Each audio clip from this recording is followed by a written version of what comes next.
خواجہ معین الدین چشتی اجمیری رحمۃ اللہ تعالی علیہ آپ 537 ہجری میں سنجر کے علاقے میں پیدا ہوئے۔ آپ کا نام حسن ہے۔ آپ نجیب الطرفین حسنی اور حسینی سید ہیں، یعنی ماں کی طرف سے بھی سید ہیں اور والد کی طرف سے بھی سید ہیں۔ آپ کے والد ماجد سید غیاث الدین، جن کا شمار سنجر کے امراء میں ہوتا تھا، انتہائی متقی اور پرہیزگار اور صاحب کرامت بزرگ تھے۔ خواجہ غریب نواز رحمۃ اللہ تعالی علیہ جب 15 سال کے ہوئے تو آپ کے والد محترم کا انتقال ہو گیا تھا۔ خواجہ معین الدین چشتی اجمیری رحمۃ اللہ تعالی علیہ نے 15 برس کی عمر میں علم حاصل کرنے کا سفر اختیار کیا۔ سمرقند میں حضرت سیدنا مولانا شرف الدین علیہ رحمۃ اللہ المبین کی بارگاہ میں حاضر ہو کر باقاعدہ علم دین کا آغاز کیا۔ پہلے قرآن پاک حفظ کیا، اس کے بعد دین کے دیگر علوم بھی انہی سے سیکھے۔ جیسے جیسے دین کا علم سیکھتے رہے، ذوق بڑھتا رہا۔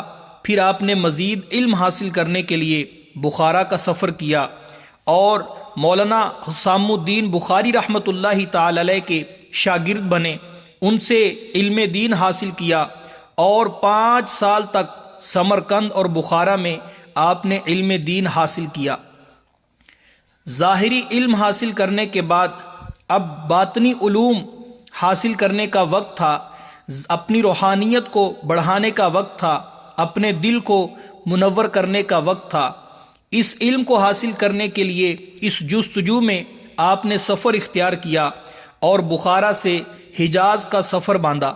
راستے میں جب نیشاپور پہنچے، وہاں کے علاقے ہاروند سے گزرے تو مرد قلندر قطب وقت حضرت سیدنا عثمان ہارونی رحمۃ اللہ تعالی علیہ کا نام سنا۔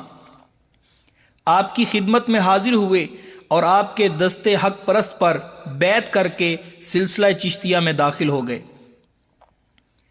آپ رحمۃ اللہ تعالی علیہ کئی سال تک اپنے مرشد کامل کی خدمت میں حاضر رہے، معرفت کی منازل طے کرتے ہوئے باطنی علوم سے فیض یاب ہوتے رہے۔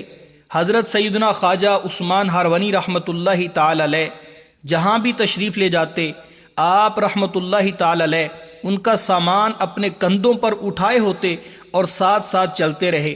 کئی مرتبہ مرشد کے ساتھ حج کرنے کی سعادت بھی حاصل کی۔ ایک مرتبہ آپ کے مرشد نے آپ پر نظر ڈالی اور حج کے موقع پر مزاب رحمت کے نیچے، یعنی خانہ کعبہ کا جو پرنالہ ہے، اس کے نیچے آپ کا ہاتھ پکڑ کر بارگاہ الہی میں دعا کی، اے اللہ میرے معین الدین حسن کو اپنی بارگاہ میں مقبول فرما۔ غیب سے آواز آئی، معین الدین ہمارا دوست ہے، ہم نے اسے قبول کیا۔ خواجہ معین الدین چشتی اجمیری رحمۃ اللہ تعالی علیہ کو آقا کریم صلی اللہ تعالی علیہ وسلم کی بارگاہ سے بھی فیض ملا اور مدینہ منورہ میں حاضری کے موقع پر نبی اکرم صلی اللہ تعالی علیہ وآلہ وسلم سے یہ بشارت ملی، اے معین الدین تو ہمارے دین کا معین ہے، یعنی مددگار ہے، تجھے ہندوستان کی ولایت عطا کی، اجمیر چلا جا، تیرے وجود سے بے دینی دور ہوگی اور اسلام رونق پذیر ہوگا۔ آپ رحمت اللہ تعالی علیہ اس بشارت کے بعد ہند روانہ ہوئے اور سمرقند، بخارا، بغداد، نیشاپور اور کئی ملکوں کا سفر کرتے ہوئے اولیاء اکرام سے صحبت حاصل کرتے ہوئے آپ ہند کی طرف روانہ ہوئے۔ لاہور میں داتا علی حجویری رحمۃ اللہ تعالی علیہ کی دربار پر انوار میں حاضر ہوئے اور یہاں پر آپ نے چلہ کیا۔ چلہ کرنے کے بعد جب یہاں سے رخصت ہوئے تو ایک شعر کہا، گنج بخش فیض عالم مظہر نور خدا، ناقصاراں پیر کامل کاملارا رہنما، یعنی گنج بخش داتا علی حجویری رحمۃ اللہ تعالی علیہ کا فیض سارے عالم پر جاری ہے۔ آپ نور خدا کے مظہر ہیں۔ آپ کا مقام یہ ہے کہ راہ طریقت میں جو ناقص ہیں ان کے لیے پیر کامل، اور جو خود پیر کامل ہیں ان کے لیے بھی رہنما ہیں۔